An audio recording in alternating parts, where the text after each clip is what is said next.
Hi students, நாம் இப்போ பார்க்க போகிற டாபிக் வந்து பார்த்திங்க அப்படின்னா work done by a constant force. சரிங்களா? ஸோ இந்த டாப்பிக்கில் இருந்து பார்க்கலாம். ஆக்சுவலாக உங்களுக்கு work done by a constant force, இங்கே கான்ஸ்டன்ட் ஃபோர்ஸ்னால் எல்லாருக்கும் உங்களுக்கு தெரியும். இங்கே கான்ஸ்டன்ட் ஃபோர்ஸ் அப்படின்றது என்ன அப்படின்னா,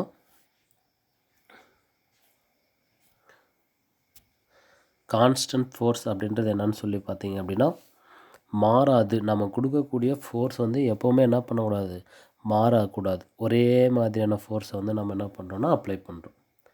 சரிங்களா?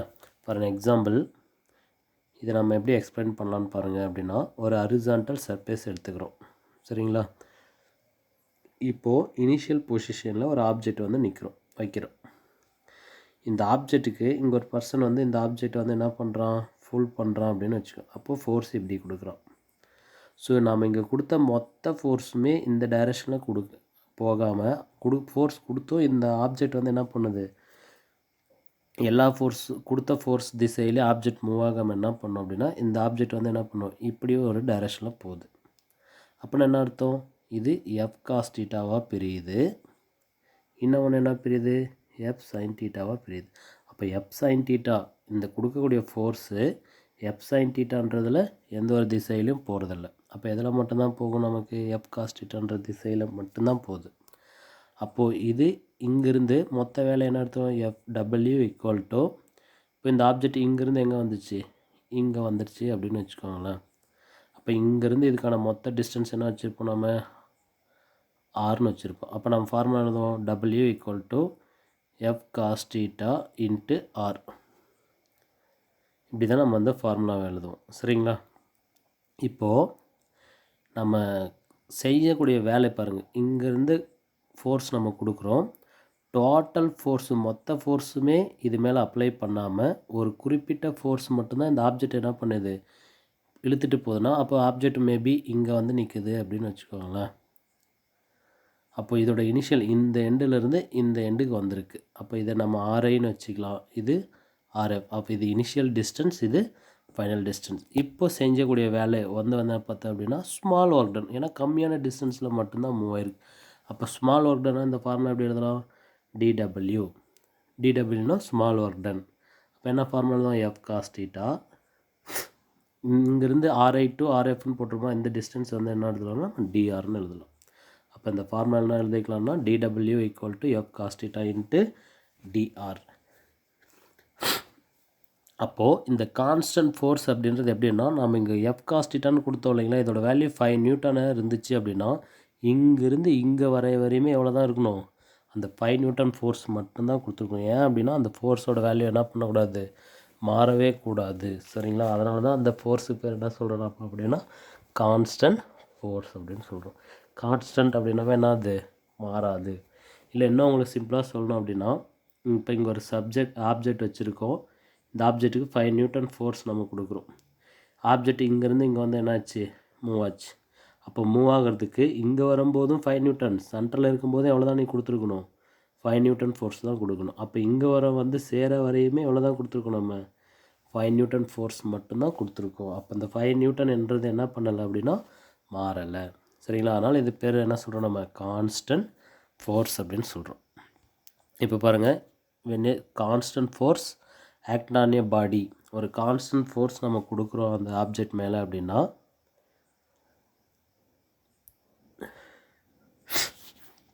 அந்த ஆப்ஜெக்ட் வந்து என்ன பண்ணும், ஸ்மால் ஒர்க் டன் வந்து ப்ரொடியூஸ் பண்ணுது. ஓகேங்களா? அந்த ஸ்மால் ஒர்க் டன் வந்து என்ன வச்சுக்கிறோம், டிடபிள்யூ. அப்போ ப்ரொடியூசிங் ஸ்மால் டிஸ்பிளேஸ்மெண்ட். அப்போ நம்ம இந்த ஃபார்முலா என்ன எழுதலாம் அப்படின்னா டிடபிள்யூ equal to F cos theta into TR. சரிங்களா? அப்போது நமக்கு டோட்டல் ஒர்க் டன் நமக்கு தெரியணும். அப்போது டோட்டல் ஒர்க் டன் தெரியணும் அப்படின்னா இந்த ஃபார்முலா என்ன எழுதலாம் பாரு, இன்டகரல் டிஎக்ஸ் ஈக்குவல் டு என்ன ஃபார்முலான்னு தெரியும், எக்ஸ்ன்னு தெரியும்.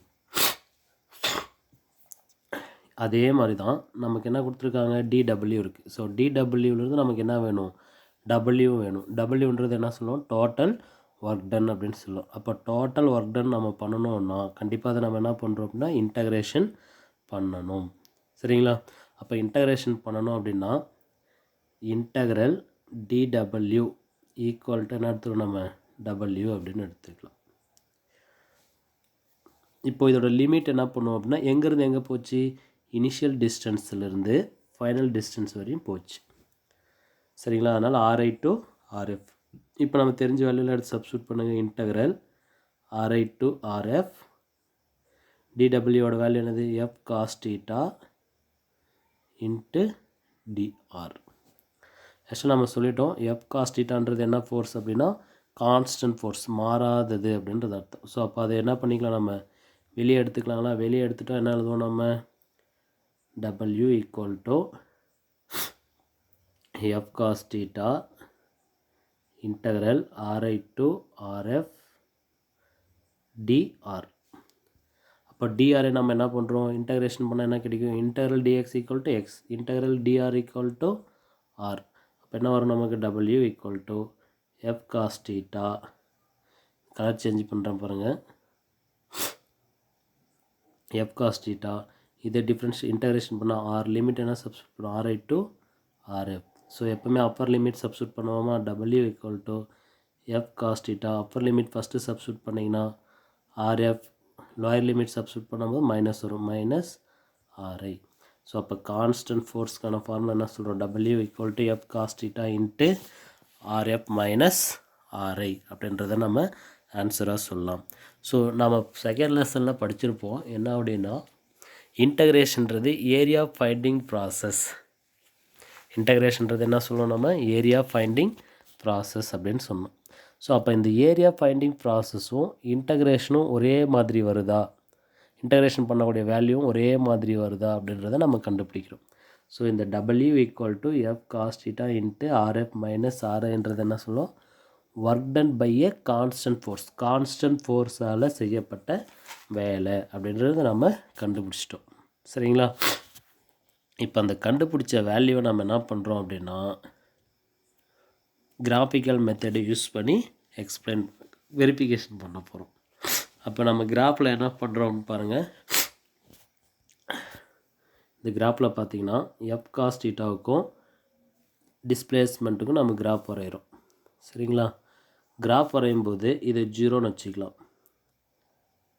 ஓகேங்களா? ஃபஸ்ட்டு ஒரு 5, இதுவே வந்து ஒரு 5 நியூட்டன் இருக்குதுன்னு வச்சுக்கோங்களேன். 5 நியூட்டன் ஃபோர்ஸ் நம்ம கொடுத்தோம் அப்படின்னா இந்த ஆப்ஜெக்ட் என்ன பண்ணிகிட்ருக்கணும், ஒரே மாதிரியாக தான் என்ன பண்ணும், மூவ் ஆகும். ஸோ இங்கேருந்து இங்கே வரையும் மூவ் ஆச்சு அப்படின்னா இது இனிஷியல் பாயிண்ட் ஆர்ஐ, இங்கே வரையும் மூவ் ஆயிருக்கா, இது ஃபைனல், இது ஆர்எஃப். ஸோ அப்போ இதோட ஏரியாவை நம்ம கண்டுபிடிக்கணும். சரிங்களா? ஏரியா ஃபைண்ட் அவுட் பண்ணுறோம் அப்படின்னா ஏரியாவுக்கு என்ன ஃபார்முலா, லென்த் இன்ட்டு பிரெத். சரிங்களா? Length into breadth. அப்போ லென்த் இன்ட்டு பிரெத் அப்படின்னா இது எது பிரெத்து, ஆர்ஐ டு ஆர்எஃப்ன்றது பிரெத்துன்னு வச்சுக்கோங்க. இல்லாட்டி இது ஹைட்டு. ஓகேங்களா? ஹைட்டை வந்து என்ன வச்சுக்கலாம், ஹெச் இன்ட்டு பின்னு கூட எழுதலாம். இந்த ஃபார்முலா ஹைட்டுக்கு வந்து என்ன எழுதுறோம் அப்படின்னா எஃப் காஸ் தீட்டா, பிரெத் என்ன இருக்குது, ஆர்ஐ டு ஆர்எஃப். அப்போ இது எப்படி எழுதலாம், ஆர்எஃப் மைனஸ் ஆர்ஐ. ஃபைனல்லேருந்து இனிஷியலாக நம்ம என்ன பண்ணிட்டோம், மைனஸ் பண்ணிட்டோம். அப்போ area equal to F cos theta into RF minus RI.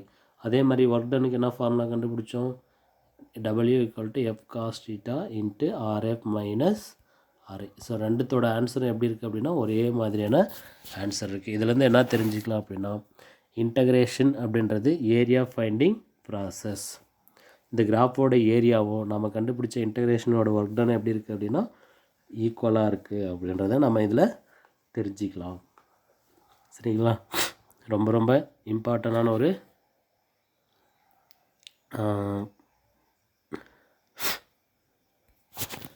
3 mark question. இந்த 3 மார்க் கொஸ்டின் அதிகமாக எக்ஸாமில் கேட்குறதுக்கான பாசிபிலிட்டிஸ் இருக்குது. சரிங்களா? ஸோ அப்போது work done by a variable force வந்து நமக்கு ஈஸியாக படிச்சுக்கலாம். சரிங்களா? ஸோ அடுத்தது என்ன கொடுத்துருக்காங்கன்னு பார்க்கலாம். அடுத்து நமக்கு ஒரு சம் கொடுத்துருக்காங்க. எக்ஸாம்பிள் 4.2.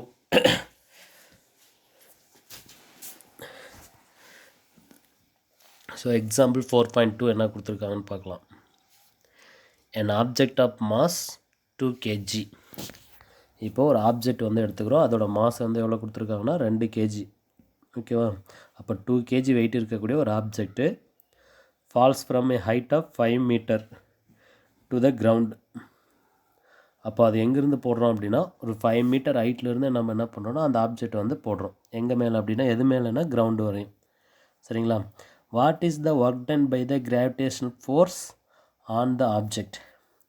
அப்போ அந்த கிராவிடேஷனல் ஃபோர்ஸால் அந்த ஆப்ஜெக்ட் மேலே எவ்வளோ ஒர்க் டன் வந்து நடந்திருக்கு அப்படின்றத நம்ம கண்டுபிடிக்கணும். ஆக்சுவலாக அவங்களே ஒரு டயக்ராம் கொடுத்துருக்காங்க நமக்கு. இந்த டயக்ராம் பாருங்கள். ஒரு 5 மீட்டர் ஹைட்லேருந்து ஸோ ஒரு ஆப்ஜெக்ட் இங்கே இருக்குது. இங்கேருந்து என்ன பண்ணுறோம், கிரவுண்டை நோக்கி வந்து போடுறோம். அப்போது இது இனிஷியல் பாயிண்ட் ஆர்ஐன்னு வச்சுக்கலாங்களா. இது என்ன வச்சு நம்ம ஃபைனல் ஆர்எஃப்னு வச்சுக்கலாம். அப்போ மொத்த டிஸ்டன்ஸ் எவ்வளோ நமக்கு 5 மீட்டர். ஓகேங்களா. இதை நம்ம டிஆர்னு கூட எடுத்துக்கலாம். அப்போ டிஆரோட வேல்யூ எவ்வளோ நமக்கு 5 மீட்டர். அப்போ இங்கேருந்து இந்த ஆப்ஜெக்டை நம்ம என்ன பண்ணுறோம், தூக்கி போடுறோம் அப்படின்னு வச்சுக்கோங்களேன். அடுத்தது இவன் கொடுத்துனுக்கிறது இதை மட்டும் கொடுத்துருக்கான். இதோட மாஸ் வந்து கொடுத்துருக்காங்க. மாஸோட வேல்யூ எவ்வளோ கொடுத்துருக்காங்க அப்படின்னா 2 kg அப்படின்னு கொடுத்துருக்காங்க. சரிங்களா. அப்போது what is the work done by the gravitational force? நமக்கு தெரியும் எந்த ஒரு ஆப்ஜெக்டாக இருந்தாலும் சரி அந்த ஆப்ஜெக்ட் என்ன பண்ணியிருக்கோம் அப்படின்னா அந்த ஆப்ஜெக்ட் மேலே ஒரு கிராவிடேஷனல் ஃபோர்ஸ் வந்து என்ன பண்ணும், அப்ளை ஆகிருக்கும் அப்படின்னு நமக்கு தெரியும் எல்லாருக்குமே. சரிங்களா. ஸோ இப்போ இந்த gravitational force acting along the என்ன டைரக்ஷன், ஒன்லி டவுன்வர்ட் டைரக்ஷன். அப்போ இந்த ஆப்ஜெக்ட் இங்கே இருந்துச்சு அப்படின்னா இது மேலே என்ன பண்ணோம் அப்படின்னா கிராவிடேஷனல் ஃபோர்ஸ் வந்து என்ன பண்ணுது, ஆக்ட் ஆகுது. அது எம்ஜின்னு எடுத்துக்கலாம். சரிங்களா. அப்போ இங்கேருந்து இப்படி ஆப்ஜெக்ட் வருது, கிராவிடேஷனல் ஃபோர்ஸும் இப்படி இருக்கா. ஆக்சுவலாக நமக்கு தெரியும் கிராவிடேஷனல் ஃபோர்ஸ் எந்த பிளேஸும் மாறினாலுமே கிராவிடேஷனல் ஃபோர்ஸ் எப்படி இருக்கும் அப்படின்னா கான்ஸ்டண்ட்டாக தான் இருக்கும். ஏன்னா கான்ஸ்டன்ட் அப்படின்னா 9.8 அப்ராக்சிமேட்லி நம்ம என்ன எடுத்துக்குவோம் அப்படின்னா acceleration due to gravity 9.8 metre second power -2 approximately நம்ம எடுத்துக்கலாம் 10 மீட்டர் செகண்ட் பவர் -2ன்னு எடுத்துக்கலாம். அப்போ இது எப்போவுமே என்ன பண்ணாது அப்படின்னா மாறாது. ஸோ அவங்க என்ன கொடுத்துருக்காங்க பாருங்கள் ப்ராக்கெட்டில், நெக்லெக்ட் ஏர் resistance.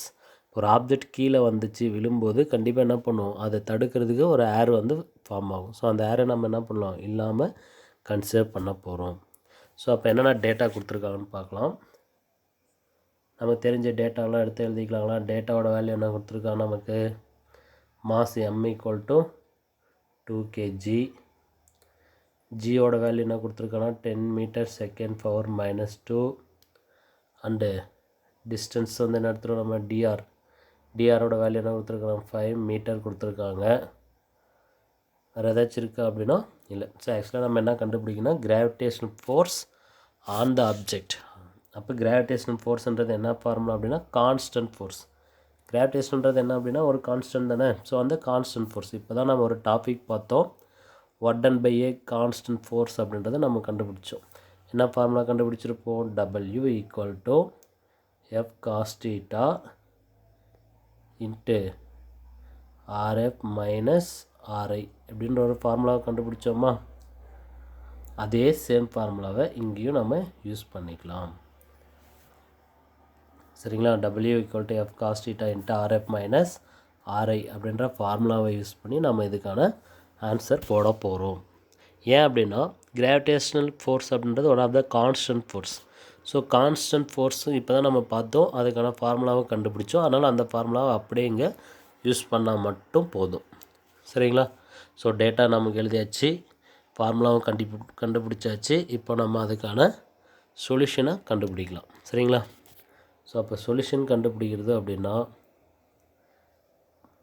Solution work done W = F cos theta into RF minus RI தான் நமக்கு தெரிஞ்ச வேல்யூ. ஸோ எஃப்போட வேல்யூ அவங்களே சொல்லியிருக்காங்க. எஃப்ன்றது எவ்வளோ அப்படின்னா mg. F = mg cos theta RF minus RI. ஏன் நம்ம F = mgன்னு எடுத்துருக்கிறோம், ஆக்ட் பண்ணுறது ஒன்லி என்ன ஃபோர்ஸு, கிராவிடேஷன் ஃபோர்ஸ். அப்போ கிராவிடேஷன் ஃபோர்ஸ்னால் என்ன எடுத்துக்கலாம், நம்ம mgன்னு எடுத்துக்கலாங்களா. ஸோ மாஸோட வேல்யூ 2, ஜியோட வேல்யூ எவ்வளோ கொடுத்துருக்கோம் நமக்கு 10. இப்போ டீட்டா. ஸோ இந்த டீட்டான்றது நமக்கு தெரியும், டீட்டான்றது angle between force and displacement. இந்த டயக்ராமில் பாருங்கள், ஃபோர்ஸ் இப்படி இருக்குது, டிஸ்பிளேஸ்மெண்ட்டு இப்படி இருக்குது. அப்போ ரெண்டுமே சேம் டைரெக்ஷன் இருக்கா. சேம் டைரெக்ஷனில் இருந்துச்சு அப்படின்னா எத்தனை டிகிரி நமக்கு, ஆங்கிள் டீட்டா = 0 டிகிரி. அப்போ cos 0ஓட வேல்யூ 1. சரிங்களா? RFோட வேல்யூ நமக்கு தெரியும். RFோட வேல்யூ இங்கே ஸ்டார்ட் பண்ணி இங்கே வந்துச்சா, அப்போ இது இனிஷியலில் 0, ஃபைனல் முடிஞ்சோடனே எவ்வளோ மீட்டர்? 5 மீட்டர். அப்போ RFோட வேல்யூ ஃபைனலாக வரும்போது எவ்வளோ? 5 இன் மைனஸ் 0. அப்போ 2 இன்ட்டு 10 20 இன்ட்டு 1 இன்ட்டு 5. என்ன ஆன்சர் வரும்? 20 இன்ட்டு 5ஓட வேல்யூ எவ்வளோ அப்படின்னா 100. ஸோ அப்போ W ஈக்குவல் டு 100. ஒர்க் டனோட யூனிட் என்ன சொல்லுவோம் நம்ம? ஜூல். ஸோ அப்போ நம்ம அந்த கிராவிடேஷனல் ஃபோர்ஸால் 2 kg மாஸ் இருக்கக்கூடிய ஆப்ஜெக்ட் மேலே ஆக்ட் பண்ணக்கூடிய ஒர்க் டன் வந்து பார்த்திங்க அப்படின்னா 100 ஜூல் அப்படின்ற அளவுக்கு என்ன பண்ணியிருக்கு? ஒர்க் பண்ணியிருக்கு அப்படின்றத நம்ம கண்டுபிடிச்சிட்டோம். சரிங்களா? ஸோ இந்த ப்ராப்ளம் ரொம்ப ஈஸியாக இருக்கக்கூடிய ஒரு ப்ராப்ளம். ஈஸியாக நம்மளால் ஆன்சர் போட முடியும் ப்ராப்ளம். ஸோ இப்போ தான் அதுக்கான ஃபார்முலாவை நம்ம கண்டுபிடிச்சோம். ஈஸியாக அந்த ஃபார்முலாவை சப்ஸ்டியூட் பண்ணி ஆன்சர் போட்டாச்சு. சரிங்களா?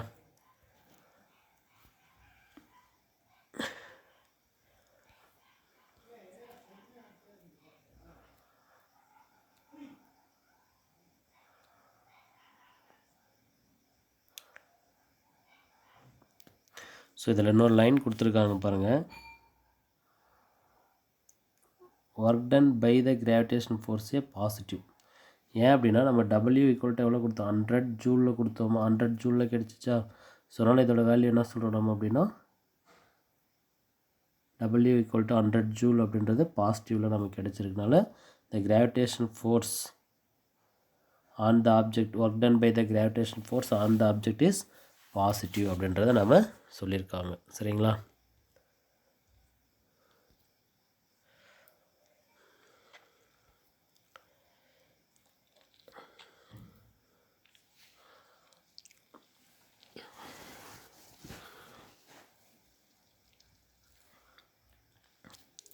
அடுத்த ஒரு எக்ஸாம்பிள் ப்ராப்ளம் இருக்குது. இது 4.3. ஸோ இதில் என்னென்ன கொடுத்துருக்காங்க அப்படின்றத பார்க்கலாம். An object of mass m equal to 1 kg is sliding from the top to bottom in the frictionless inclined plane of inclination angle theta equal to 30 degree. ஆக்சுவலாக அவங்க என்னென்ன கொடுத்துருக்காங்கன்னு பாருங்கள். an object of mass 1 kg. So இங்கே ஒரு black கொடுத்துருக்காங்க பார்த்தீங்களா? இந்த எல்லோ கலரில் கொடுத்துருக்காங்க இல்லைங்களா? அதோட மாஸ் வந்து எவ்வளோ கொடுத்துருக்காங்க? 1 kg. இது எங்கே இருக்குன்னா sliding from top to bottom. அப்போது ஸ்லைடிங்னா அந்த இன்க்ளைன்டு பிளேனோட இந்த inclined பிளேனோட டாப்லேருந்து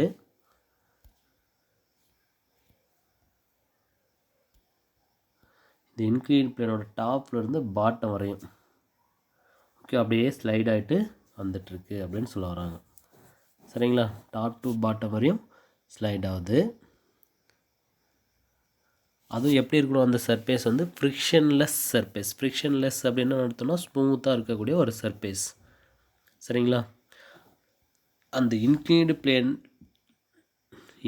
plane of inclination angle, இதோட இன்க்ளினேஷன் ஆங்கிளோட வேல்யூ எவ்வளோ கொடுத்துருக்காங்கன்னா 30 டிகிரி கொடுத்துருக்காங்க. Theta equal to 30 degree. அப்போ அந்த 30 டிகிரின்றதை நம்ம என்ன கண்டுபிடிக்கணும் அப்படின்னா இந்த ஹரிசாண்டல் சர்ஃபேஸ்க்கும் இந்த இன்க்ளினேஷனுக்கும் மேக் பண்ணக்கூடிய ஆங்கிள் தான் நம்ம என்ன சொல்கிறோன்னா தீட்டா ஈக்குவல் டு 30 டிகிரி. சரிங்களா? இந்த 30 டிகிரியை தான் நம்ம என்ன சொல்லியிருக்கோம்னா இன்க்ளினேஷன் ஆங்கிள் அப்படின்னு சொல்லியிருக்காங்க. புரியுதுங்களா? நெக்ஸ்ட் என்ன கொடுத்துருக்காங்கன்னு பார்ப்போம். And length of the inclined plane. So அந்த இன்க்ளைன்டு பிளேனோட லென்த் எவ்வளோ கொடுத்துருக்காங்கன்னா நமக்கு 10 மீட்டர். அப்போ இந்த 10 மீட்டர்ன்றதை நம்ம என்னவா எடுத்துக்கிறோம்? டாப் டு பாட்டம் வரையுமே 10 மீட்டர் அப்படின்னா இதை தான் நம்ம என்ன சொல்கிறோம்?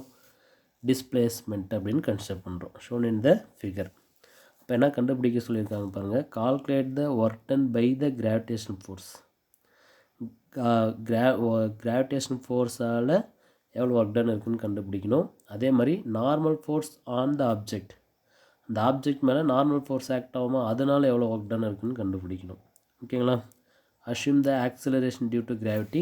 ஆக்சிலரேஷன் டியூ டு கிராவிட்டியோட வேல்யூ என்ன எடுத்துருக்கோம் நம்ம அப்படின்னா g equal to 10 metre second power -2. ஆக்சுவலாக அதோட வேல்யூ நமக்கு தெரியும் 9.8. அப்ராக்சிமேட்லி நம்ம என்ன எடுத்துருக்காங்கன்னா 10ன்னு எடுத்துருக்காங்க. சரிங்களா? ஸோ கொஷின் தான் ரொம்ப பெருசாக இருக்கும். ஆக்சுவலாக இதுக்கான ஆன்சர் ரொம்ப ரொம்ப ஈஸியாக இருக்கக்கூடிய ஒரு ஆன்சர் தான். இப்போ பாருங்கள்,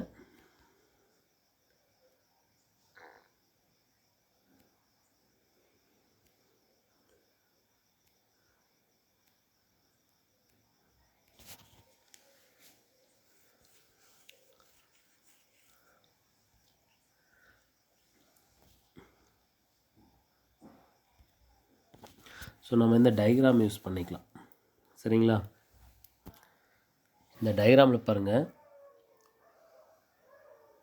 எந்த ஒரு ஆப்ஜெக்டாக இருந்தாலும் சரி, இப்போது இந்த ஆப்ஜெக்ட் எடுத்திருக்காங்க. இந்த ஆப்ஜெக்ட் மேலே என்ன ஃபோர்ஸ் இருக்குன்னா கிராவிடேஷன் ஃபோர்ஸ் இருக்குது. இப்போ இதுவே ஒரு ஹரிசாண்டல் பிளேனாக இருந்துச்சுன்னா, இது மேலே ஒரு ஆப்ஜெக்ட் வச்சா இது கீழே என்ன ஃபோர்ஸ் இருக்கும்? Gravitation force. மேலே இந்த சர்ஃபேஸ் இது மேலே ஆக்ட் பண்ண ஒரு ஃபோர்ஸ் வந்து அப்ளை பண்ணோம், அது நார்மல் ஃபோர்ஸ்னு எல்லாருக்கும் தெரியும். ஆக்சுவலாக இது ஹரிசாண்டலாக இல்லாமல் எப்படி இருக்குன்னா இன்க்ளீனாக இருக்குங்களா? ஸோ இன்க்ளீனாக இருந்துச்சு அப்படின்னா ஆப்ஜெக்ட் மேலே ஆக்ட் பண்ணக்கூடியது வந்து என்னென்னா கீழே கிராவிடேஷன் ஃபோர்ஸ், நார்மல் ஃபோர்ஸ் வந்து என்ன பண்ணும்? இந்த ஷேப்பில் இருக்குன்னு வச்சுக்கோங்களேன். அப்போ இந்த கிராவிடேஷனல் ஃபோர்ஸும் நார்மல் ஃபோர்ஸும் எப்படி இருக்காது? ஈக்குவல் அண்டு ஆப்போசிட்டாக இருக்காது. ஏன்னா இது டிஃப்ரெண்ட் லைனில் இருக்குது.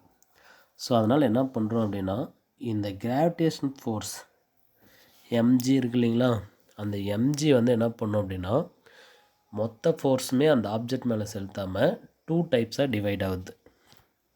ஓகேங்களா? கிராவிடேஷனல் ஃபோர்ஸ் எத்தனை டைப்ஸாக டிவைட் ஆகுதுன்னு சொல்கிறாங்க நமக்கு? 2 டைப்ஸாக டிவைட் ஆகுது. ஒன்று வந்து பார்த்திங்க அப்படின்னா எம்ஜி சைன் தீட்டா. ஓகேங்களா? இந்த எம்ஜி சைன் தீட்டா இந்த இன்க்ளீடு பிளேனுக்கு இப்படி இருக்கா, அதனால் இதை எப்படி எடுத்துக்கிறோம்? நம்ம பர்பெண்டிகுலர்னு எடுத்துக்கிறோம். சரிங்களா? அதே மாதிரி இந்த எம்ஜி சைன் தீட்டா, இந்த எம்ஜி சைன் தீட்டா இந்த இன்க்ளீடு பிளேனுக்கு எப்படி இருக்குது? பேரலாக இருக்குது. ஸோ அதனால் என்ன பண்ணுறோம்? எம்ஜி சைன் தீட்டான்ற டைரெக்ஷனில் இந்த ஆப்ஜெக்ட் வந்து என்ன பண்ணிகிட்ருக்குன்னா மூவ் ஆகிட்டுருக்கு. நம்ம இங்கே எந்த ஒரு ஃப்ரிக்ஷனல் ஃபோர்ஸும் நம்ம கன்சிடர் பண்ணணும்னு அவசியம் கிடையாது. ஏன் அப்படின்னா இது வந்து என்ன சர்ஃபேஸ்ன்னு சொல்லியிருக்கோம், smooth surface or frictionless surface அப்படின்னு எடுத்துருக்கோம். அப்போ இந்த நார்மல் ஃபோர்ஸும் எம்ஜி காஸ் தீட்டாவும் எப்படி இருக்குது? ஈக்குவல் அண்டு ஆப்போசிட்டாக இருக்குது. இந்த எம்ஜி சைன் தீட்டான்ற டைரெக்ஷன் என்ன பண்ணிகிட்ருக்கு? ஆப்ஜெக்ட் வந்து மூவ் ஆகிட்டுருக்கு அப்படின்றத நம்ம கண்டுபிடிச்சிட்டோம். சரிங்களா? இப்போது கிராவிடேஷன் ஃபோர்ஸால், ஏன்னா இதுதானே எம்ஜி தானே கிராவிடேஷன் ஃபோர்ஸு, இந்த கிராவிடேஷன் ஃபோர்ஸு 2 காம்போனண்ட்டாக பிரியுது. ஒன்று எம்ஜி சைன் தீட்டா, இன்னொன்று mg cos theta. Mg cos தீட்டான்றது என்ன சொன்னோம்? Perpendicular component. எம்ஜி சைன் தீட்டான்றது பேரலல் காம்போனன்ட் சொல்லிட்டோம்.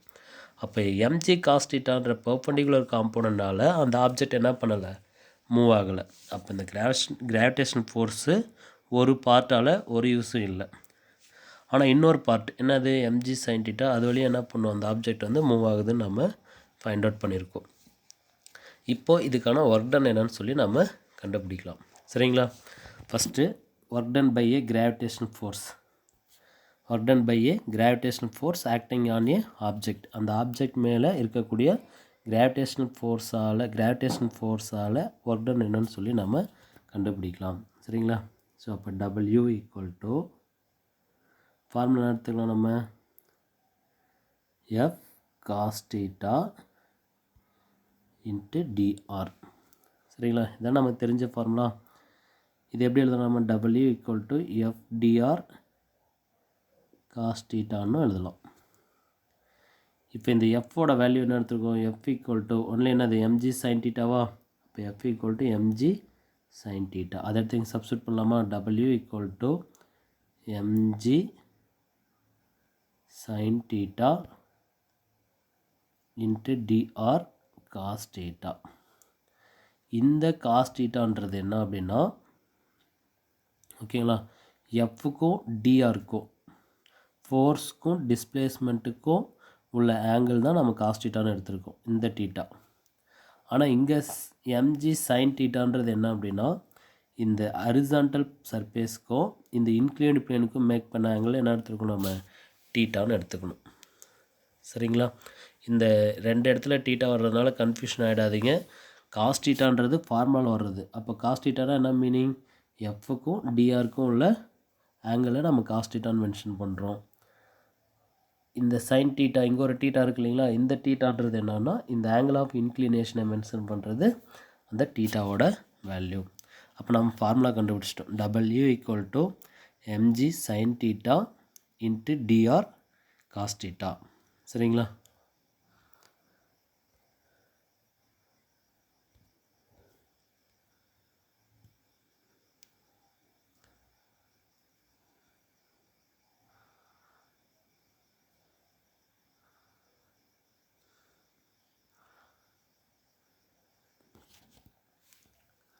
ஸோ இப்போ நம்ம ஃபார்முலா எடுத்து ஈஸியாக சப்ஸ்டியூட் பண்ணிக்கலாம்.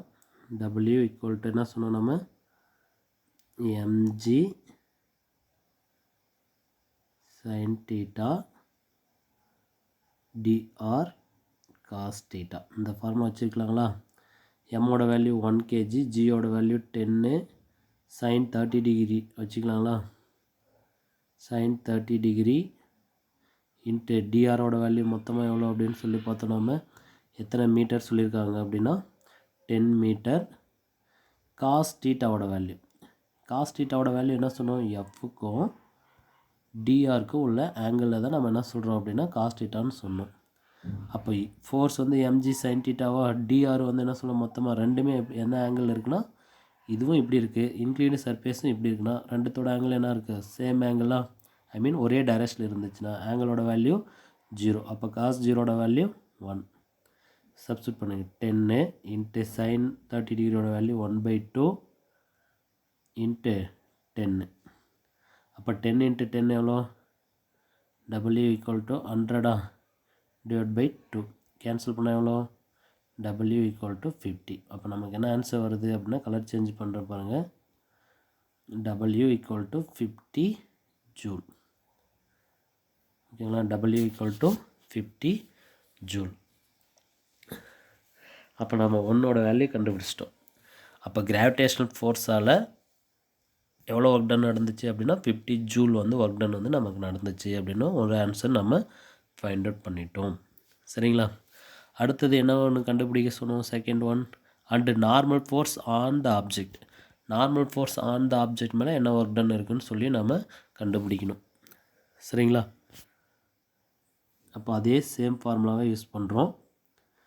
அப்போ என்ன ஃபார்முலா, இப்போ இதுக்கான 50 ஜூல் கண்டுபிடிச்சிட்டோம். அதே மாதிரி சேம் ஃபார்முலா, இந்த ஃபார்முலாவே யூஸ் பண்ண போகிறோம்.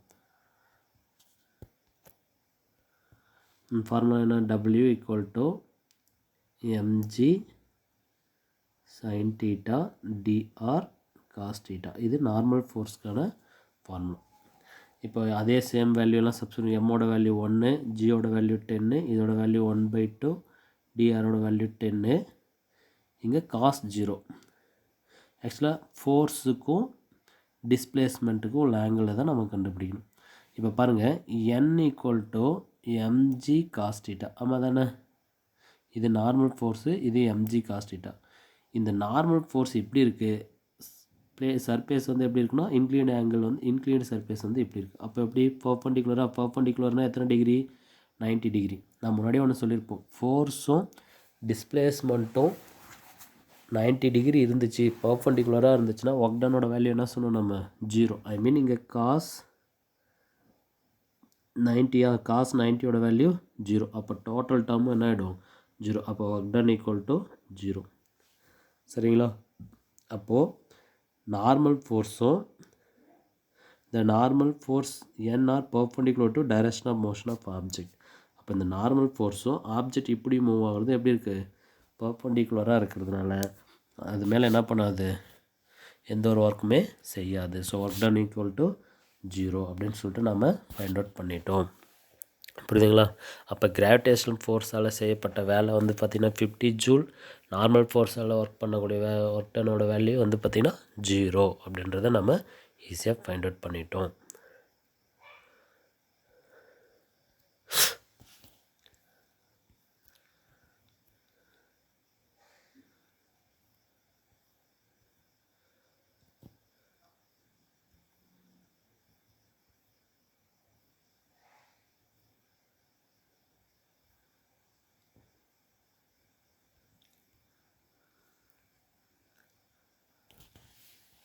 அடுத்து பாருங்கள், எக்ஸாம்பிள் 4.4 பார்க்கலாம்.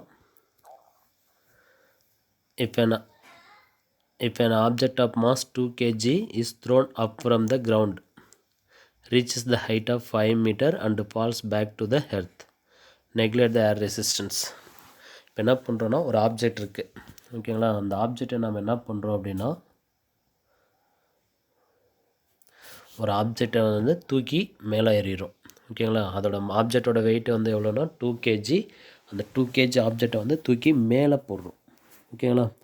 மேலே எவ்வளோ டிஸ்டன்ஸ் ரீச் ஆகுது அப்படின்னா இங்கே இருக்கக்கூடிய ஆப்ஜெக்ட்டு இங்கேருந்து இப்படி எவ்வளோ டிஸ்டன்ஸ் போகுது 5 மீட்டர் டிஸ்டன்ஸ் போயிட்டு மறுபடியும் என்ன பண்ணுவோம் ரிட்டனே வந்து கிரவுண்டில் வந்து விழுது ஓகேங்களா. இதோட வெயிட் வந்து எவ்வளோ நம்ம எம்மோட வேல்யூ 2 kgன்னு எடுத்துக்கிறோம். அப்போ டிஸ்டன்ஸோட வேல்யூ என்ன போட்டிருக்கோம் 5 மீட்டர் போயிருக்கு. இதோட ஏர் ரெசிஸ்டன்ஸ் இல்லாமல் நம்ம எடுத்துக்கணும் சரிங்களா. இப்போ என்னென்ன கால்குலேட் பண்ண சொல்லியிருக்கான்னு பாருங்கள். Work done by the gravity when the object reaches the 5 metre height. 5 metre ஹைட்டுக்கு போயிட்டு பின்னாடி இங்கே கிராவிடேஷனல் ஃபோர்ஸால் செய்யப்பட்ட ஒர்க் என்னன்னு கண்டுபிடிக்கணும். கிராவிட்டினாலும் ஒன்று தான், கிராவிடேஷனல் ஃபோர்ஸ்னாலும் ஒன்று தான் சரிங்களா.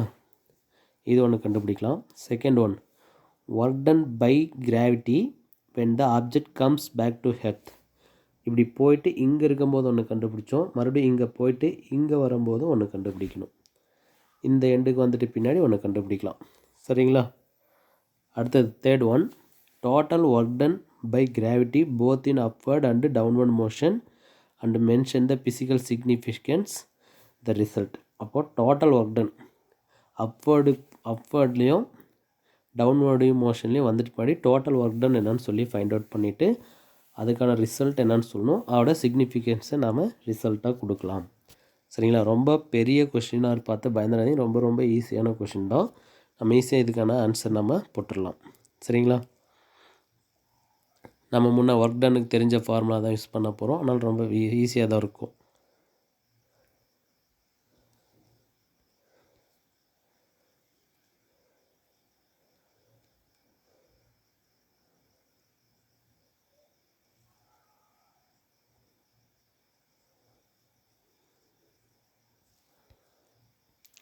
ஸோ இப்போ first work done by the gravitation force upward direction கண்டுபிடிக்கலாங்களா. அப்வர்டில் நம்ம மென்ஷன் பண்ணும்போது ஒர்க் டன் அப்புன்னு எடுத்துக்கலாம் ஓகேங்களா. ஃபார்முலா நமக்கு என்னன்னு தெரியும், F cos theta into TR சரிங்களா. இப்போ எஃப் காஸ் தீட்டா இன்ட்டு டிஆர்ன்றது F equal to acceleration due to கிராவிட்டியோட வேல்யூ எம்ஜின்னு எடுத்துக்கோமா. எஃப் ஈக்குவல் டு எம்ஜி அப்படின்ற ஃபார்முலா எடுத்துக்கலாம். F mg cos theta into TR சரிங்களா. எம்மோட வேல்யூ எவ்வளோ கொடுத்துருக்கான் நமக்கு 2 kg. ஜியோட வேல்யூ நம்ம 9.8க்கு பதிலாக ரவுண்ட் பண்ணிங்கன்னா 10 இன்ட்டு டீட்டாவோட வேல்யூ நம்ம கண்டுபிடிக்கணும். அதுக்கு முன்னாடி டிஆரோட வேல்யூ 5 மீட்டர். ஆக்சுவலாக அப்வர்ட் அப்படின்னா ஆப்ஜெக்டை நம்ம என்ன பண்ணுறோம் இப்படி தானே தூக்கி போடுறோம். இப்படி தூக்கி போடும்போது இந்த ஆப்ஜெக்ட் இங்கேருந்து இங்கே போச்சு. ஆக்சுவலாக இந்த ஆப்ஜெக்ட் இங்கே இருந்தாலும் கிராவிடேஷன் ஃபோர்ஸ் எப்படி ஆக்ட் ஆகும், டவுன்வர்டில் ஆக்ட் ஆகும் சரிங்களா எம்ஜி. ஆனால் ஆப்ஜெக்ட் எப்படி போகுது, மேலே போகுது. அப்போது மேலே போகும்போது ஒரு ஃபோர்ஸ் கொடுக்குறோமா, இது கிராவிடேஷன் ஃபோர்ஸ் கீழே இருக்குது, டிஸ்பிளேஸ்மெண்ட்டு மேலே போகுது. எவ்வளோ 5 மீட்டருக்கு மேலே போயிருக்கு அப்படின்னா அப்போது இந்த டிஸ்பிளேஸ்மெண்ட்டுக்கும் இந்த ஃபோர்ஸுக்கும் மேக் பண்ணக்கூடிய ஆங்கிள் எவ்வளோன்னு கண்டுபிடிக்கணும். அந்தானே காஸ் தீட்டா. ஆங்கிள் எவ்வளோ, இப்படி இருந்தால் 90 டிகிரி, இங்கே ஒரு 90 டிகிரி, மொத்தமாக எத்தனை டிகிரி 180 டிகிரி. அப்போது காஸ் 180 டிகிரி அப்படின்னு சப்ஸ்டியூட் பண்ணுவோம். காஸ் 180 டிகிரியோட வேல்யூ என்ன சப்ஸ்டியூட் பண்ணுவோம் -1. இப்போ எவ்வளோ ஆன்சர் வரும் நமக்கு 2 × 10 20, 20 × 5 100, 100 - 1 அப்போ -100 ஜூல் சரிங்களா. அப்போது work done by the gravitation force இந்த அப்வர்ட் டைரக்ஷனில் இருக்கும்போது -10 ஜூல் அப்படின்ற ஒர்க் டன் வந்து அது மேலே நடந்திருக்கு அப்படின்னு சொல்லி நம்ம ஃபைண்ட் அவுட் பண்ணிட்டோம் சரிங்களா. ஈஸியாக தானே இருக்குது. அப்போ அப்வர்டில் வந்து எவ்வளோ அப்படின்னா -100 ஜூல். இது நம்ம ஃபஸ்ட்டு ஏ கண்டுபிடிச்சிட்டோம். அதே மாதிரி பி கண்டுபிடிக்கலாம். பி வந்து என்ன கொடுத்துருக்காங்க, the work done by the gravity when the object comes back to earth. அப்போ கம்ஸ் பேக் டு எர்த் அப்படின்றது என்னென்னு கண்டுபிடிக்கணும் சரிங்களா. அப்போ கம்ஸ் பேக் டு எர்த் அப்படின்னா ஆப்ஜெக்ட் எங்கே வந்துடுச்சு, மேலேருந்து இங்கே வருது சரிங்களா. அப்போது ஆப்ஜெக்டோட டிஸ்பிளேஸ்மெண்ட் வந்து கீழே வருது. கீழே என்ன ஃபோர்ஸ் இருக்குது? கிராவிடேஷனல் ஃபோர்ஸ் இருக்குது. சரிங்களா? அப்போ ரெண்டுத்தோட டைரெக்ஷன் எப்படி இருக்குது பாருங்கள், ஒரே டைரெக்ஷனில் வந்துட்டுருக்கு. அப்போ டீட்டாவோட வேல்யூ என்ன கண்டுபிடிக்கலாம்? 0 டிகிரி. வேல்யூ சப்ஸ்டியூட் பண்ணலாங்களா? ஃபார்முலா நமக்கு தெரியும், W = mg cos theta into dr. எம்மோட வேல்யூ எத்தனை கேஜி நமக்கு? 2 kg. ஜியோட வேல்யூ 10 இன்ட்டு டிஆரோட வேல்யூ 5. ரெண்டுமே ஒரே டைரெக்ஷனில் இருக்கா? ஆப்ஜெக்ட் கீழே வருது. கீழே வர்றதுனும் கீழே என்ன ஃபோர்ஸ் இருக்குது? Gravitation force. அப்போ ரெண்டுமே என்ன direction? Same direction. So cos ஜீரோட வேல்யூ 1. அப்போ எவ்வளோ நமக்கு? 100 ஜூல். அப்போ W டவுன்வேர்டோட வேல்யூ 100 ஜூல். அப்போட வேல்யூ -100 ஜூல். ரெண்டுமே கண்டுபிடிச்சிட்டோம். சரிங்களா? இப்போ என்ன கேட்டிருக்காங்க? C1. தேர்ட் ஒன் என்ன? Total work done by the gravity. அப்போ டோட்டல் ஒர்க் டன் வந்து நம்ம கண்டுபிடிக்கணும். சரிங்களா? டோட்டல் ஒர்க் டன் வந்து என்ன எடுத்துக்கலாம்? W = W upward plus W downward. W upward value -100 plus downward value +100. Add பண்ணால் என்ன கிடைக்கும் நமக்கு? 0. சரிங்களா? அப்போ அப்வர்டும் டவுன்வோர்டாலையும் நமக்கு கிடைக்கக்கூடிய அந்த ஒர்க் டனோட value, net work done or total work டனோட வேல்யூ என்ன கொடுத்துருக்காங்க அப்படின்னா 0 அப்படின்ற ஆன்சர் நமக்கு வருது. அதை தான் அவங்க டோட்டல் ஒர்க் டன் சியில் கொடுத்துருக்காங்க பாருங்கள். வேல்யூ என்ன கண்டுபிடிச்சிருக்கோம்? 0. This is implies gravity does not transfer any energy to the object. அப்போ இந்த இடத்துல கிராவிடேஷனல் ஃபோர்ஸ் வந்து என்ன பண்ணலை, எந்த ஒரு எனர்ஜியுமே ஆப்ஜெக்ட்டுக்கு ட்ரான்ஸ்ஃபர் பண்ணலை அப்படின்றது அர்த்தம். when the object thrown upward பண்ணும்போது the energy is transferred to the object by external ஏஜென்சியால் இந்த ஆப்ஜெக்ட் வந்து என்ன பண்ணுறோம் அப்படின்னா எனர்ஜி வந்து ட்ரான்ஸ்ஃபர் ஆகுது அப்வர்டில் அப்படின்றது அர்த்தம். விச் மீன்ஸ் இந்த ஆப்ஜெக்ட் கெயின் சம் எனர்ஜி. அதனால் எனர்ஜி வந்து என்ன பண்ணும், அந்த ஆப்ஜெக்ட் வந்து சம் எனர்ஜி வந்து கெயின் பண்ணிக்குது அப்படின்னு சொல்கிறாங்க. அதுவே பேக் ரிட்டன் வரும்போது அந்த எனர்ஜி வந்து என்ன பண்ணும், டிசிபேட்டட் ஆகிடும். ஓகேங்களா? டிசிபேட்டட்னா எர்த்துக்கு வந்து என்ன பண்ணும் அப்படின்னா அந்த எனர்ஜிஸ் எல்லாமே ட்ரான்ஸ்ஃபர் பண்ணிவிடும். அதனால் மேலே போகும்போது எனர்ஜியை கெயின் பண்ணிக்கும், கீழே வரும்போது எனர்ஜி என்ன பண்ணிவிடும், லாஸ் பண்ணிவிடும் அப்படின்றது அர்த்தம். சரிங்களா? இப்போ அதுக்கான ஃபிசிக்கல் சிக்னிஃபிகன்ஸும் நம்ம சொல்லியாச்சு.